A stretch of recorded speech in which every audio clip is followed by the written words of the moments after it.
ಪ್ರೀತಿಯ ಮಕ್ಕಳಿಗೆ ಸ್ವಾಗತ. ಹಿಂದಿನ ವಿಡಿಯೋದಲ್ಲಿ ನಾವು ಆ ಇಂದ ಹಾವರೆಗಿನ ಪದಗಳನ್ನ ಕಲ್ತ್ಕೊಂಡಿದ್ವಿ. ಹಾಗೆ ಆ ಕನ್ನಡ ಪದಗಳಿಗೆ ಇಂಗ್ಲಿಷ್ ಮೀನಿಂಗ್ ಕೂಡ ಕಲ್ತ್ಕೊಂಡ್ವಿ. ಆ ಕನ್ನಡ ಪದಗಳನ್ನ ಹೇಗೆ ಬರೆಯೋದು ಅಂತಲೂ ತಿಳ್ಕೊಂಡ್ವಿ. ಆ ಇಂದ ಅಹಾವರೆಗೆ ಆಯಿತು.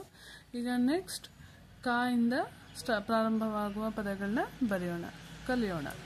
ಹಾಗೆ ಕನ್ನಡ ಕಷ್ಟ ಇಲ್ಲ, ಯಾರೂ ಕೂಡ ಕನ್ನಡ ಕಷ್ಟ ಅಂತ ತಿಳ್ಕೊಬೇಡಿ.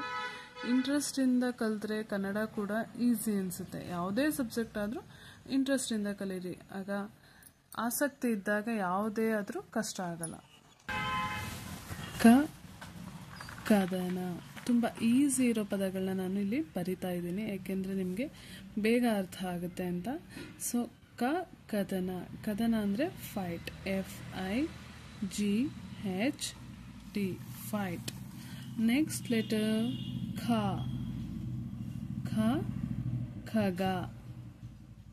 ಖಗ ಅಂದರೆ ಪಕ್ಷಿ, ಇಂಗ್ಲಿಷ್ನಲ್ಲಿ ಬರ್ಡ್, BIRD, ಬರ್ಡ್. ಕದನ, ಖಗ.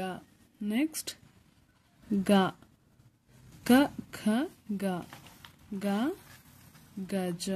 ಗಜ ಅಂದರೆ ಆನೆ. ನಾನಿಲ್ಲಿ ಏನು ಪದಗಳನ್ನ ಬರಿತಾ ಇದ್ದೀನಿ ಅದಕ್ಕೆ ಒತ್ತಕ್ಷರ, ದೀರ್ಘ ಎಲ್ಲ ಇರೋದಿಲ್ಲ. ಸೊ ಆದಷ್ಟು ಈಸಿಯಾಗಿರುವಂತಹ ಪದಗಳನ್ನ ನಾನಿಲ್ಲಿ ಹೇಳ್ಕೊಡ್ತಾ ಇದ್ದೀನಿ.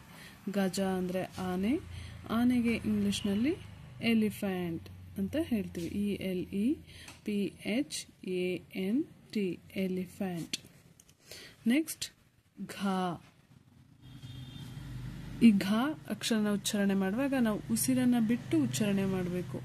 ಈ ಮತ್ತು ಎರಡು ಅಕ್ಷರಗಳನ್ನ ಉಸಿರನ್ನ ಬಿಟ್ಟು ಉಚ್ಚಾರಣೆ ಮಾಡಬೇಕು. ಇದಕ್ಕೆ ಉಸಿರನ್ನ ಬಿಟ್ಟು ಉಚ್ಚಾರಣೆ ಮಾಡುವಂತಹ ಅವಶ್ಯಕತೆ ಇಲ್ಲ. ಘಂಟೆ, ಬರೆದು ಅನುಸ್ವಾರ ಟೆ, ಘಂಟೆ ಅಂದರೆ ಬೆಲ್, BELL, ಬೆಲ್. ನೆಕ್ಸ್ಟ್ ನ್ಯಾಯಿಂದ ಪ್ರಾರಂಭವಾಗುವ ಯಾವುದೇ ಪದಗಳು ಇಲ್ಲ, ಹಾಗಾಗಿ ನೆಕ್ಸ್ಟ್ ಲೆಟರ್ಗೆ ಹೋಗೋಣ. ನೆಕ್ಸ್ಟ್ ಲೆಟರ್ ಚಮಚ, ಬರೆದು ಚಮಚ ಅಂದರೆ ನೀವು ಡೈಲಿ ಯೂಸ್ ಮಾಡ್ತಿರೋ ಸ್ಪೂನ್ನ ಚಮಚ ಅಂತ ಕನ್ನಡದಲ್ಲಿ ಹೇಳ್ತೀವಿ. ಎಷ್ಟು ಈಸಿ ಇದೆ ಅಲ್ವಾ ಕನ್ನಡ ಪದಗಳು.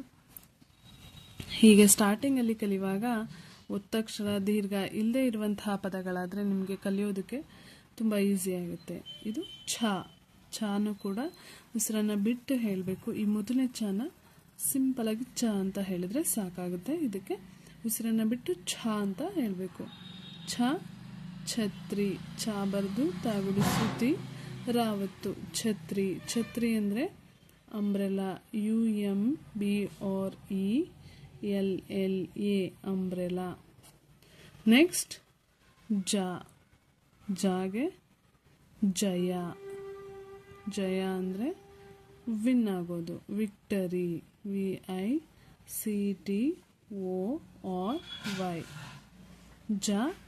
ಜಯ. ನೆಕ್ಸ್ಟ್ ಝ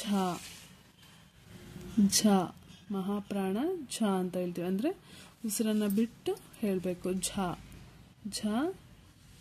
ಝರಿ, ಇಂಗ್ಲಿಷ್ನಲ್ಲಿ ಸ್ಟ್ರೀಮ್ ಅಂತ ಹೇಳ್ತೀವಿ, STREAM, ಸ್ಟ್ರೀಮ್. ಆಯಿತು. ಇದರಿಂದ ಪ್ರಾರಂಭವಾಗುವ ಯಾವುದೇ ಪದಗಳಿಲ್ಲ, ನ್ಯ ಅಂತಾನೆ ಬರೀಬೇಕಾಗುತ್ತೆ. ಹಾಗಾದರೆ ಇವತ್ತಿನ ವಿಡಿಯೋದಲ್ಲಿ ನಾವು ಎಷ್ಟೆಲ್ಲ ಪದಗಳನ್ನ ಕಲ್ತ್ವಿ? ಇಂದ ನ್ಯಾವರೆಗಿನ ಪದಗಳು: ಕದನ, ಖಗ, ಗಜ, ಘಂಟೆ, ಚಮಚ, ಛತ್ರಿ, ಜಯ, ಝರಿ. ಹಾಗೆ ಅದರ ಇಂಗ್ಲಿಷ್ ಮೀನಿಂಗ್ ಕೂಡ ಹೇಳ್ಕೊಟ್ಟಿದ್ದೀನಿ. ಇಂಗ್ಲಿಷ್ ಮೀಡಿಯಂ ಅವ್ರಿಗೆ ಇಂಗ್ಲಿಷ್ ಮೀನಿಂಗ್ ಗೊತ್ತಿದ್ರೆ ಬೇಗ ಕನ್ನಡ ಕಲಿಬೋದು ಅಂತ ಈ ಥರ ವಿಡಿಯೋ ಮಾಡ್ತಾಯಿದ್ದೀನಿ. ಈ ವಿಡಿಯೋ ನಿಮಗೆ ಇಷ್ಟ ಆಗಿದ್ರೆ ಲೈಕ್ ಮಾಡಿ, ಶೇರ್ ಮಾಡಿ, ಹಾಗೆ ಸಬ್ಸ್ಕ್ರೈಬ್ ಮಾಡಿ.